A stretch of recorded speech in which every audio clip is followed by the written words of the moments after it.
Good evening, everyone, and welcome to the Tuesday, January 21st Town Council meeting. If you'll please join me for the Pledge of Allegiance. I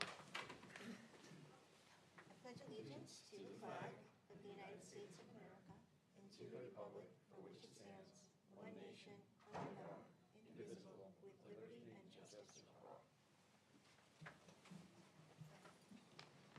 Okay, so we're going to move on to public comment. This portion of the meeting is specifically set aside for comments from the public who are asked to limit their comments to 2 minutes. Any person interested in providing public comment via email should email publicmeetings@rockyhillct.gov prior to 4 p.m. on the day of the meeting to have their public comment read into the record. And I'm super excited that we have someone. Welcome. Hi, thank you. Good So evening. just your name and address before you start. I'm Megan O'Brien McNamara, 515 Old Main Street. I'm the vice chair for the town's Commission on Inclusion and Innovation, and wanted to just say thank you for adopting the Unity Statement. We're excited to be working with you closely on that. This year, we will be implementing a calendar that we showcase town events, events from the community, showcasing and celebrating our diversity and inclusion. So we're looking forward to that, and we're looking forward to staying better connected with all of you and regular updates from the commission. So just a quick note. Thank you. Thank you so much. Anyone else wishes to be heard? Come on up.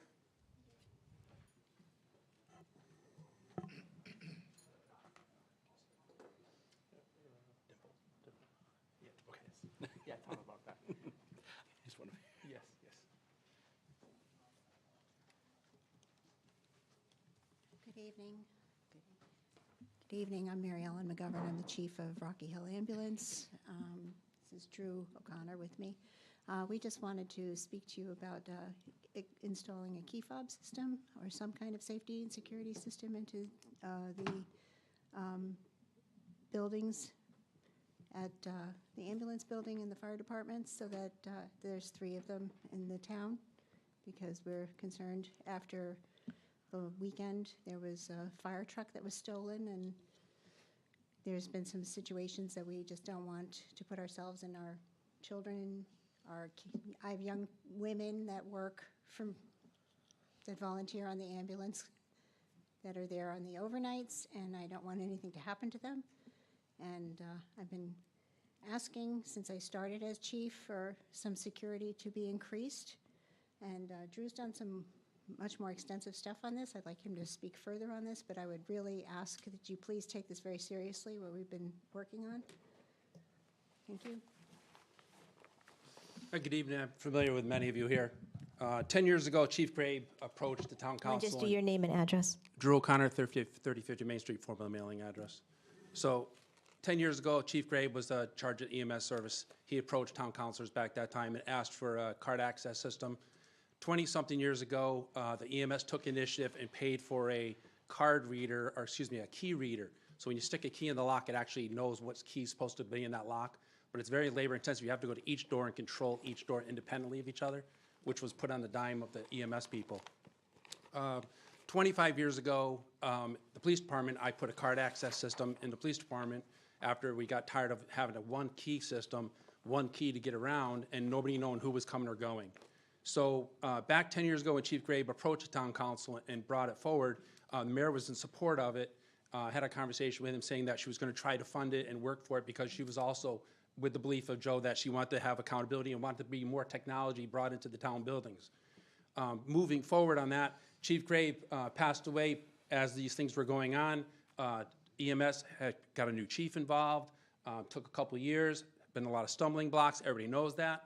So now Chief McGovern is now back in charge of the ambulance EMS building and the public safety building. It is a town structure. You have card access to a certain extent here, very limited, but you do have card access here. Card access is a thing that you can control and turn things on and off. People come and go every day, as we know, but what has now have occurred is that we have people that are in our buildings. The public safety, we're gonna just deal with the Company 3 building or the firehouse on Main Street / EMS building. Our concern and the chief's concern, which was Joe Grabe's concern 10 years ago, was we have young female staff members there in the middle of the night working. by themselves. The fire department goes out on a call, they leave a door open, or they're just training, doing their thing, and the building is open. People walk down the hallway and immediately can come in. We have staff members showering at night. We have all these things going on. And now here you are, 2025, we still have no card access 10 years later. And the most concerning thing for the chief that she brought to me was, there's no cameras anywhere. We used to have cameras, but they got defunct, disabled, and taken apart and never re-put back in. Her concern was, we had a person walk in off the street on a training night and walk into the EMS side day room with 4 young females that were all under the age of 21, and this person now is being a problem. So that was a concern for her, and they finally shooed him out the door, but it's concerning. There's been some other things that we like to talk in executive session, if you'd like that, about things with equipment. You have millions and millions of dollars of equipment sitting there. We alone have millions of dollars in equipment sitting in our bay that is unlocked. Things may go unaccounted for, and we have no way to determine where they went. It's open 24 hours a day. People move in and out of those buildings. She is asking for support, and we're looking for support from you folks to start to enhance this. Don't know what revenue stream can be out there to help us do this, but it's come to a point where it's concerning for us. We do not want to lose a piece of equipment. We don't want to have things missing. And then when we go to check a truck at 6 o'clock at night or 5 o'clock when these girls get there or the guys get there, and there's things missing. Just to give you an example, how do fire extinguishers disappear out of 4 EMS trucks? Within 24 hours. It was there when the crew left at night, and then they come back the next day at 5 o'clock, and now they're gone. Police department can't investigate that. They're going to write a report, and what are they going to do? There's nobody to interview. Who went in and out of the building? We have no idea. But if you go to the police department, they have newer camera systems. They've been kept up to speed. They're on the cloud. They have card access. They've done some upgrades to the card access, being proactive. We're just looking for us to be a little more proactive on our buildings. Which drew me concerned for your meeting of public safety earlier was, the fire chief has asked for a training facility to allow outside people to use our structure. They do that numerous times throughout the year at Company 3. You have people constantly training down there at all hours, all days during the week. Many days of the month, there's training going on down there. If anything goes, remember, these trucks are unlocked. People can be people. People do things that maybe are unethical. You have millions of dollars of equipment. You have specialized equipment sitting in these trucks. And yes, Rocky Hill is unique. The fire department, EMS, and police department are state-of-the-art people.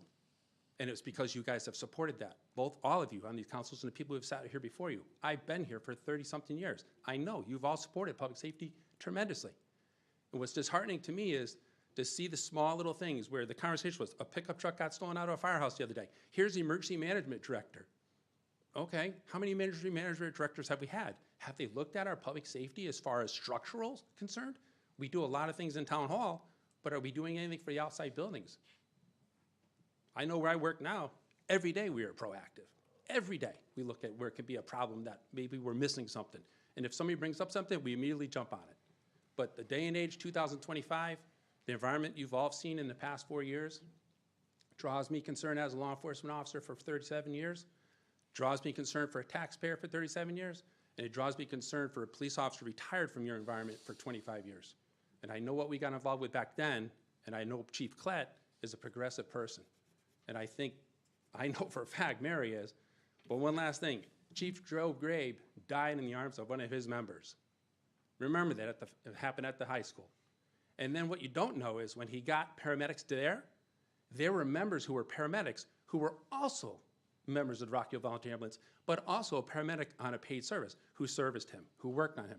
When he got to the hospital, 3 nurses in the ER were members of the association who worked on him. One of them, which you don't know, who got her hours with us because they need patient hours, one of them, it was her first trauma call in the ER. And who was it? Joe Gray brought it on the gurney by paramedics, 5 paramedics, not 1, 5 paramedics working on him to save him. And so those are the things that he dedicated himself to this. He would be battling it. Mary was one of the people that he stood up for, and he held her in high regard. She is now going forward and carrying the torch, and she wishes to bring forward all his wishes and progressive thought processes that he brought to the mayor and he brought to other people in the town council. All we're looking for is your support for that. And I don't mean to take up your time because I know it's valuable, but I wanted you to know some of the small details that have been going on. Thank you. Thank Oh, one you. last thing is, company two, people going in and out of there, if you're doing a training thing, which I know some of you are looking to do, cameras will set you free, and when things will be misplaced or be taken, and you want to have protection of the council, protection of your buildings at all cost. Is there anything that I can answer?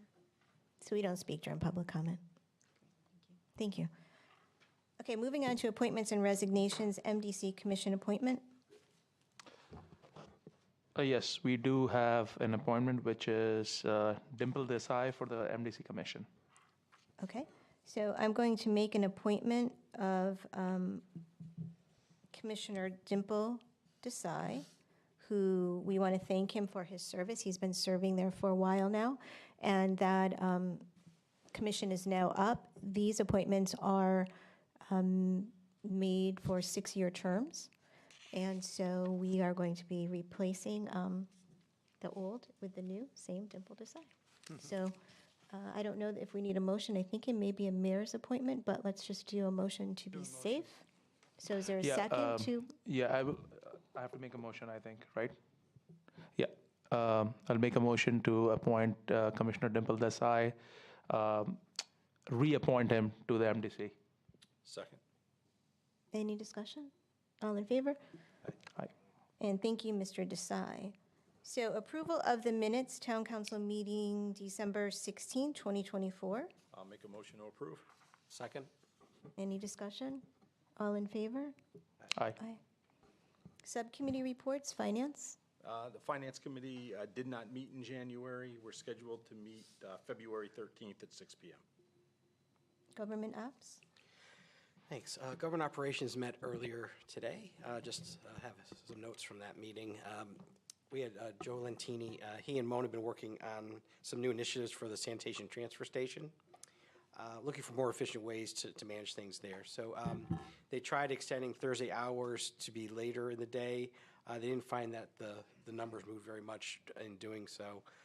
For 2025, they're going to do more of a reach out to the public, and they may try picking maybe one Thursday a month to be open later, as opposed to every Thursday, and they will let the public know through various methods which Thursdays those will be.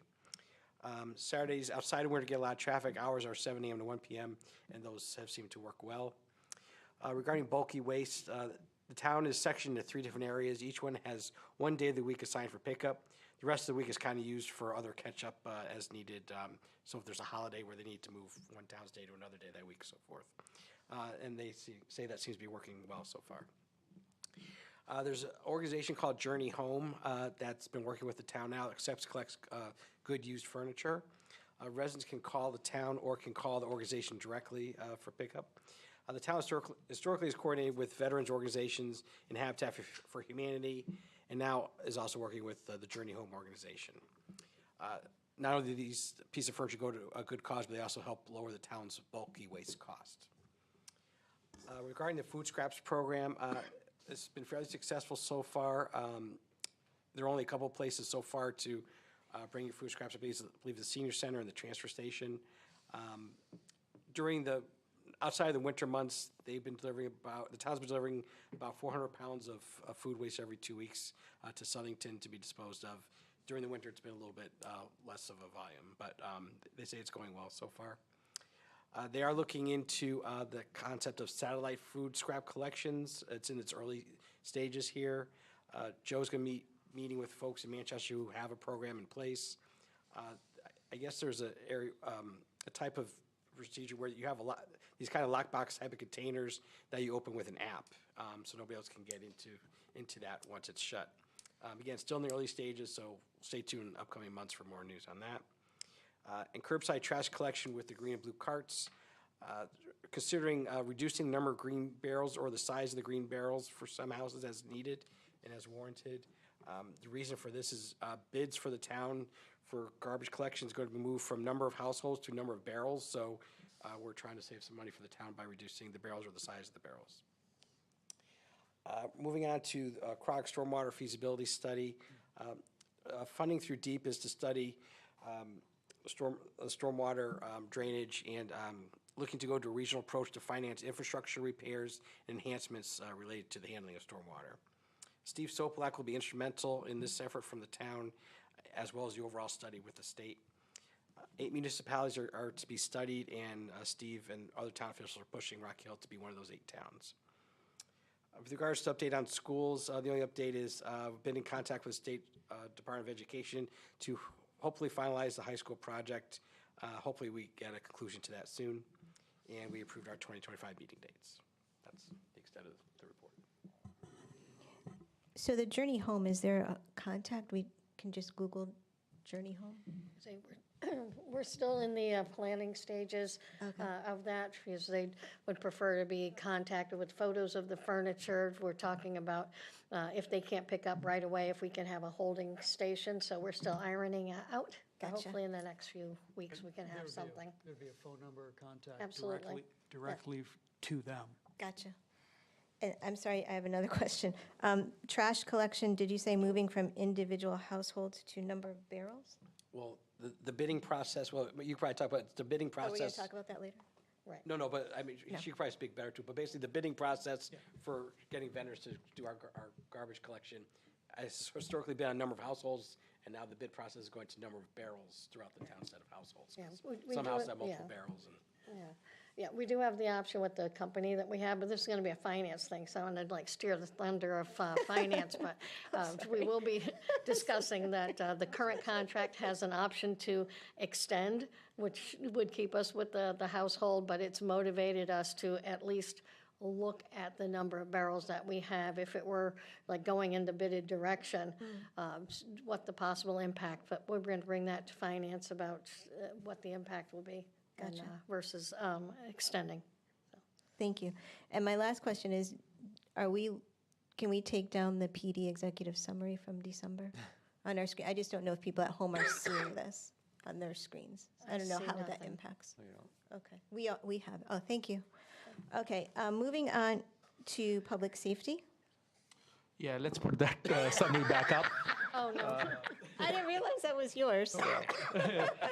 Well, I think he was ahead of It me. said PD. He was ahead of me, so thank you there.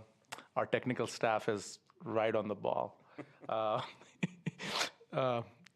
Yeah, so the public safety met this evening, earlier today, at 5:30, and we had a very productive meeting. I'll go through the report first, all the departmental updates, starting with PD.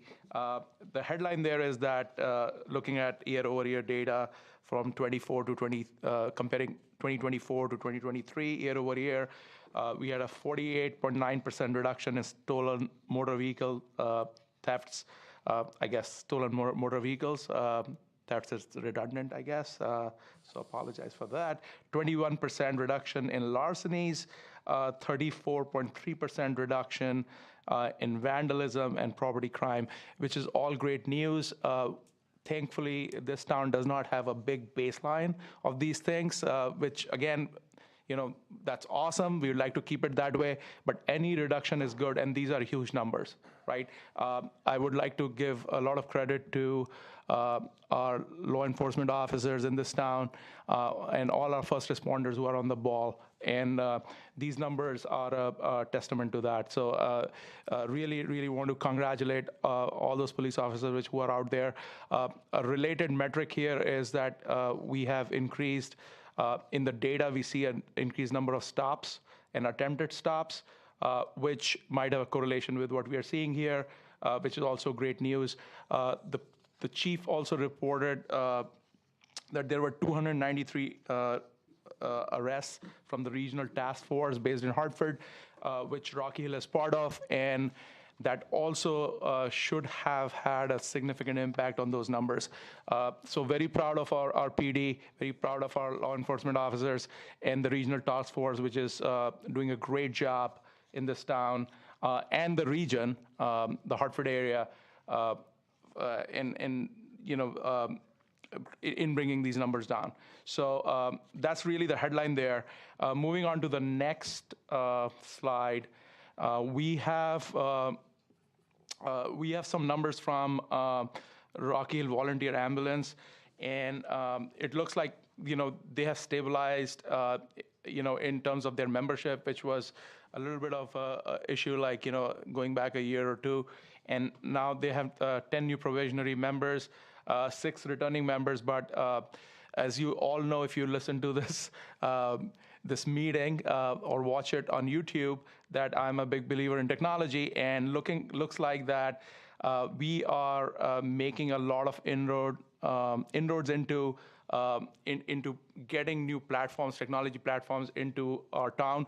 There was this discussion, obviously, there was public comment about FOBs, but here, like on the RHVA side, we are transitioning into a new EPCR platform, which gives us a little bit better visibility into all the data and in the incident, management, essentially. So that's great. It's a one bullet on the slide, but it's a big project. So I just wanted to point that out, and just make sure that everybody understands that these kind of enhancements are good for our community when we make those investments in technology. So I just wanted to point that out. Moving on to the next slide, staying with ambulance, Aetna had 3,505 responses, which was, I think, in line with, these are yearly responses. I looked at the data from last month and a year back, quickly between the meetings, and I think they're pretty much in line with what we have been seeing for like the last couple of years. The good news is that we had 0 opiate-related encounters last month, and then overall, like, I think we are pretty much on track with the numbers we have seen, generally speaking, on the types of incidents and types of response numbers we generally get. That's all in line. Like with the distribution between Aetna and our volunteers has been pretty stable, and these numbers are reflective of that. If you paid attention to the last slide, those were like 1,200, I think, right, on the last slide. So I just wanted to like point that out, that differential is pretty consistent year over year, and it has always been that way. So moving on to fire, what I wanted to point out here is that I-91 responses were total of $79,000 were put in as reimbursement to the state, and that is a huge number. But if you think about the incidents which are reported on I-91, if you pay attention to social media posts, it's almost like we have an incident like every year. And moving on to the next slide, I just want to bring that focus. We have seen pretty consistently these numbers over the last 3 years, and it looks like a COVID, like it's almost like post-COVID, we have had these incidents. Like if you look at that chart, like last 3 years, we are averaging around 93. We were averaging around like 81, 82 before that, which is an increase of about like 12, 13 incidents, which does not sound a lot, but if in aggregate, it does add up, like in terms of like the toll it takes on the fire department, like responding to all those. And those are getting, at least anecdotally, I don't know, I might have to ask the chief like about this, but anecdotally, like when I look at those social media posts and talk to people, they seem to be getting bigger and bigger in terms of severity. Like I just feel like it's just not the frequency, it's all the severity of those incidents. Like I don't know what is happening. People are driving faster on that patch or whatever it is, but these numbers don't lie. Like they are up like about 13, 14, in which, again, like on a base of 80, it's a pretty substantial increase, and it adds up. So I just wanted to point that out. And the numbers here, again, I wanted to thank the fire department being on the ball on this. Overall, the incidents have increased, and this definitely is a drag on what we do. We do get reimbursed for that, like as you saw in the last slide, but I think there's something to keep in mind as we move forward. So that's all I got, really. One quick note, which is outside of the report, I wanted to, because the council, this is something which have been on our agenda for the last 3 months, like 3 meetings. We have been looking at Mission CIT and their contract, which was referred to the Public Safety Committee, like 3 months ago, I think. Like it was about like November, December time period. And we have made substantial progress on that. And if I may say, like we have made a lot of like recommendations which have been very well received by the town manager as well as Mission CIT, which are substantial in nature in terms of what they do to the financial side of that contract. We are still waiting for that contract, for those recommendations to be put in ink and brought back to the committee. But in terms of like just the update, I just wanted to update the committee that we have made like substantial progress on that, and we hope to see something, like I said, in ink very soon. That's the report. Thank you. Senior Liaison. Senior Liaison meets quarterly. Our next meeting is Monday, the 27th at 5 p.m. Land Acquisition and Farmland Preservation. We didn't have a meeting this month. We'll be meeting next month in February. Liaison to the State Rep and the State Senator. Thanks. Just have a few small items. From Representative Wood, she will be hosting a coffee hour at Dream Cafe on Thursday, January 30th at 8 a.m.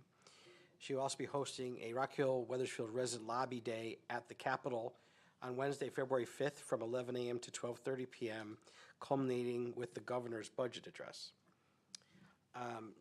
The Connecticut DOT will be holding a virtual public information meeting via Zoom on Tuesday, January 28th at 7 p.m. The discussion will be concerning the Rock Hill Glastonbury Ferry Launch ADA and Lighting Improvement Project. And I think, Mary, you're going to may have a little bit more about that in your report. And lastly, the Connecticut DOT is committed to reducing roadway fatalities and empowering passengers to take an active role in promoting safety. For more information about National Passenger Safety Week and how you can make a difference, visit nationalpassengersafety.org. And that's the extent from Representative Wood. I did not receive any updates from Senator Lesser's office. School Liaison. No report. Thank you. CIC. No meeting. The date in the calendar for March shows is canceled already.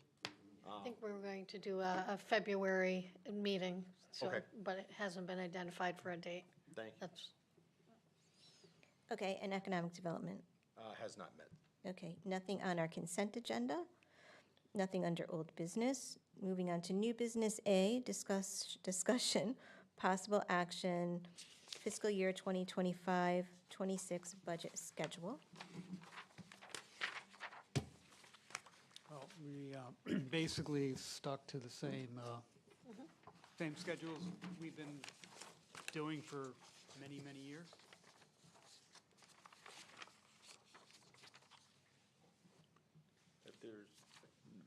I'll make a motion to approve the budget schedule. Oh, I'll second. Any discussion? I do have a question. Oh, okay. It's not so much about the schedule per se, but there's been talk, because our schedule is before the state's done, and it's a frustration every year, and the state talks about maybe changing it, but they never do. So is that still going to be the same dynamic this year? Yeah, more than likely. We're hemmed in by the town charter. Yeah, I don't know if the state was going to make any changes to allow it. Yeah, I know we can't change it unless the state does. no word of so, that. but- No. Okay. Just wondering. Okay, all in favor? Aye. Aye. Okay, Mayor's report. Super fast. Let's see. It is time for the UROC Awards, so we're going to put something up, a new application on the website and on my social media page. So it is that time of year for you to help us recognize folks in the community, whether they are residents or if they have a business in Rocky Hill and you see that they've been doing something fabulous. We want to be able to recognize them with you. So we are open to your recommendations, and we will award them at the end of February. So we have a full month to take in those application recommendations and go from there.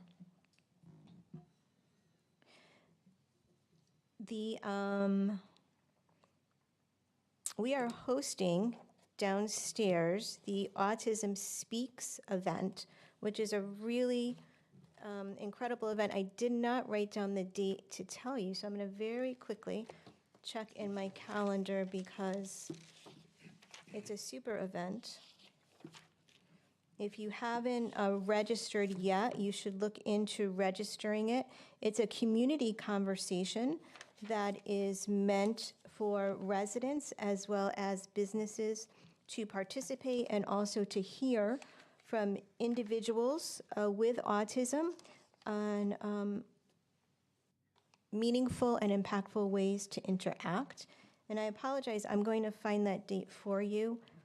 Here I have it. It is Wednesday, January 22nd. So it's tomorrow. See if you can get in because that's going to be a really, really good event here at our community center. What time was that? Okay, now I got to find it again, right? Okay. I want to say it's 5:30 to 7:30. That's at least what I have in my calendar. Okay. This Thursday, no, next Thursday. Is it this Thursday? This Thursday at 5 o'clock is the annual induction ceremony for veterans. It is the 20th year of this really cool ceremony. And what is exciting about this particular induction is that it's going to be held in Rocky Hill at the Connecticut DVA. So if anyone wishes to come and celebrate these amazing heroes, please check that out on CTDVA's website. Do you have a timer now or no? Okay, Fran. Yes, I do. And the time for that one is going to be 5 p.m. Thanks. You're welcome. And that's right in their nice Gold Star Moms Auditorium. Okay. Let's see what else.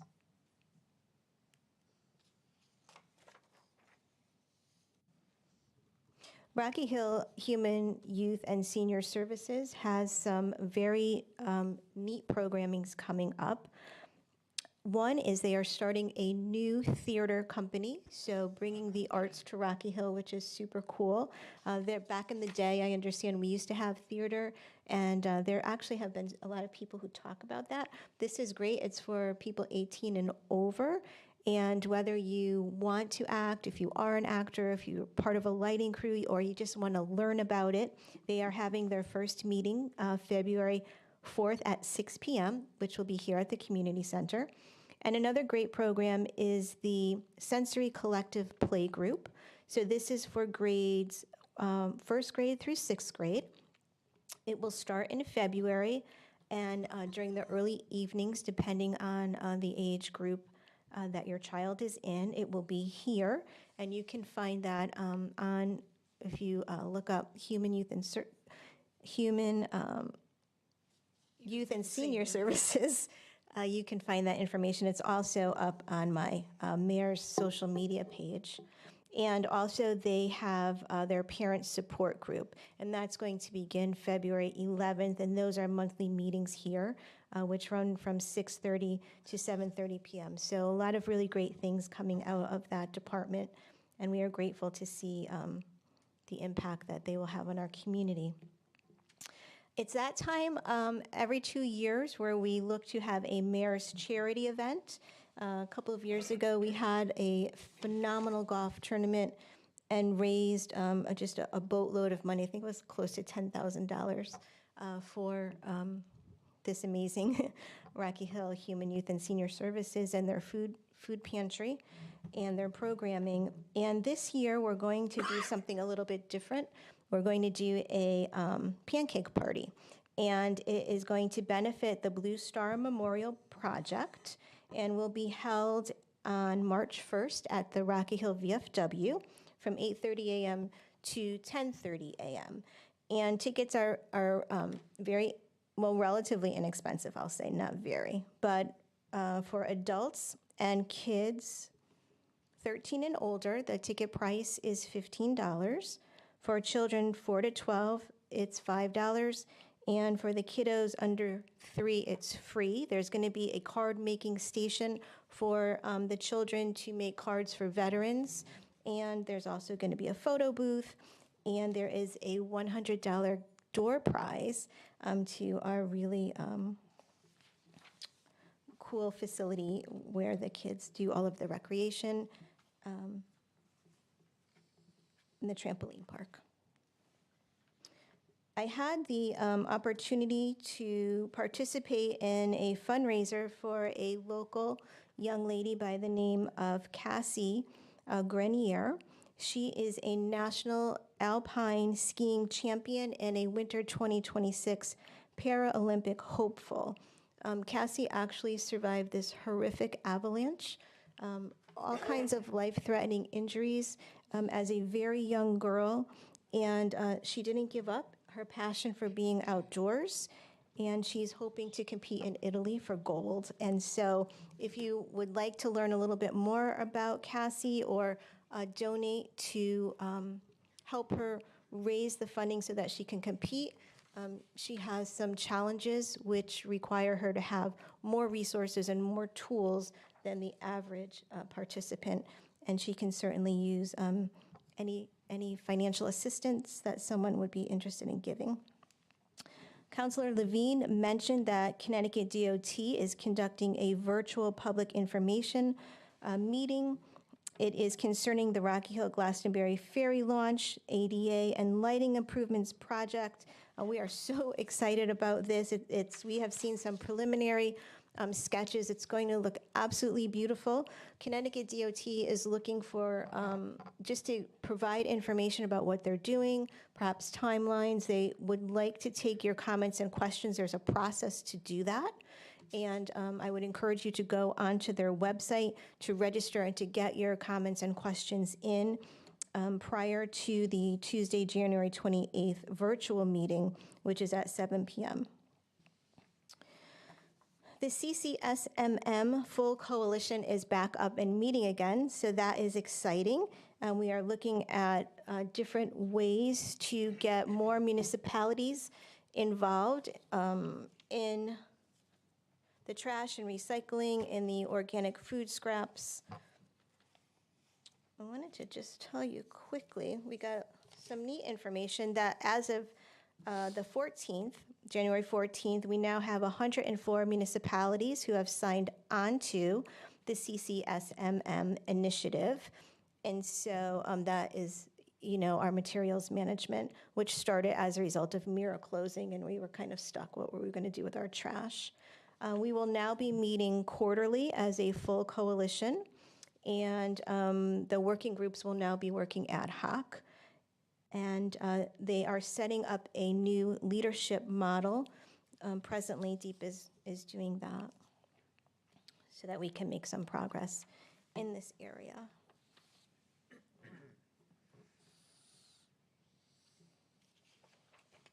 And then finally, as you know, I am on a bazillion committees through various organizations, and we have been putting together legislative priorities for our municipalities. And so I just wanted to give you an idea of some of the things that I think are very important for our community that we will be getting behind, and you'll hear us talking about quite a bit. One is having the state establish a highway safety corridor, which is what Councilor Prakash was talking about, not the corridor, but the safety concerns on the I-91 highway. We just see so much happening up there on that particular stretch, and it seems that with legislation, we can adopt certain corridors as safety corridors, and as a result, they will get attention. Whether they get studied or what that includes, we have yet to see, but the first step is getting the highway broken down and identified into these corridors. So I'm really going to work on that with CROG. And also we have a Vision Zero workshop coming up this month. And for those of you may recall that Vision Zero exists to eliminate roadway deaths and injuries. And then, of course, we have our Silas Steen corridor study where we are using the federal IIJA money.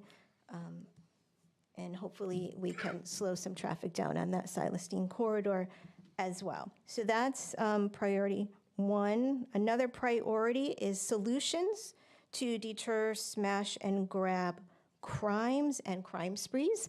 While we do see that the numbers go down, and it is in big part because of our good leadership here in public safety, our police department, it's also a big part that plays into this is our regional task force. And so we do know that these things come in waves, so we want to be proactive and get in front of that next wave because bad actors don't go away, right? And see if we can start to deter some of this through some new legislation. Another one is practical source separation solutions for our trash, recycling, organics. Of course, you know, one will be pilot and making sure that this is funded properly because we struggle every year with the addition of added unfunded mandates, which burden our budget unfairly. And so we want to continue to push for the funding of pilot the way state lawmakers are required to do, statutorily required to do under Connecticut law. And then along the highway safety and along with police safety, we want to focus on having a constant stream of revenue for that regional task force. So right now, the regional task force for the police department relies on ARPA money. We know that ARPA money is drying up. And so if we can have a consistent stream of funding for this particular Hartford task force, that would be very beneficial.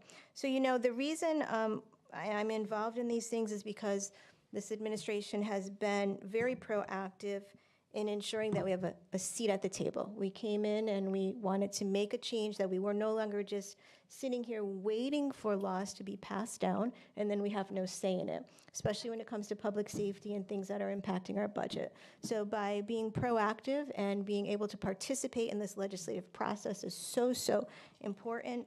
And, you know, it's our way of helping to implement solutions that that ultimately are going to have a meaningful impact on our community. And I believe that is it. So we'll move on to town manager's report. Wow, you have nothing for me, although you did forget one thing, state of the town.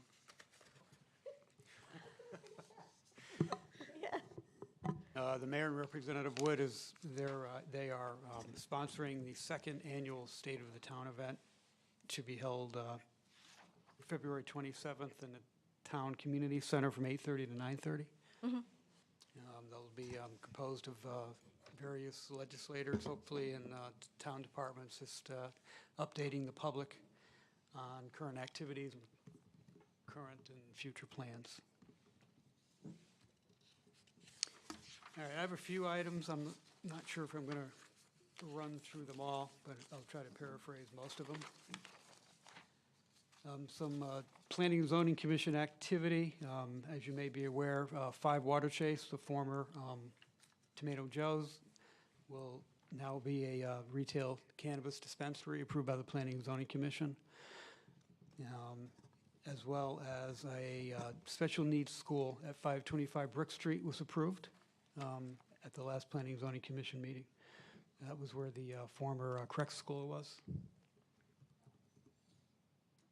The Planning Department continues to work on their community interest survey and to update the plan of conservation and development. Kim Ritchie is doing a lot of that work internally as town planner. A CO was issued, zoning certificate of compliance and a CO was issued for Building 9 at Kelson Row. That's the mixed-use building where the restaurant and right where the big patio is across from the park. Let's see.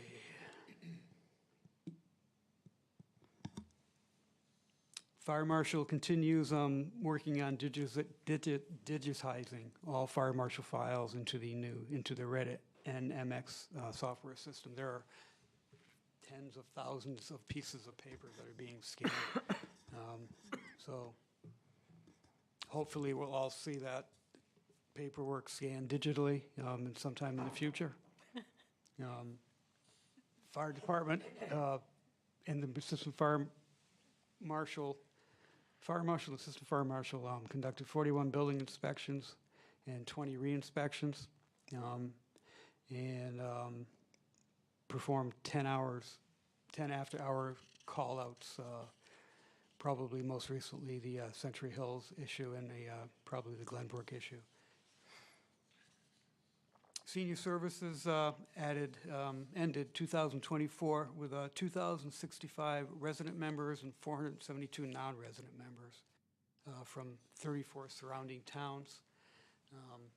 The non-resident annual membership fees have been raised from $20 to $25. Human Services, in addition to the items mentioned by the mayor, most of her December activities were focused on the holiday programs. Their Adopt a Family program served 15 families. That was pretty awesome. That program was initiated in December 2016, and they served 75 holiday dinners, and the staff continues to serve the homeless population. The needs are increasing, as you can read about all over the state and the country, and Melissa is concerned with resources to meet those needs. Human Resources and Legal Compliance managed and coordinated Part 2 of the annual OSHA Workplace Safety Training. Completed fourth quarter compliance activities relative to drug and alcohol use screening for safety-sensitive positions. And audited full-time employee compliance with state-mandated sexual harassment training requirement.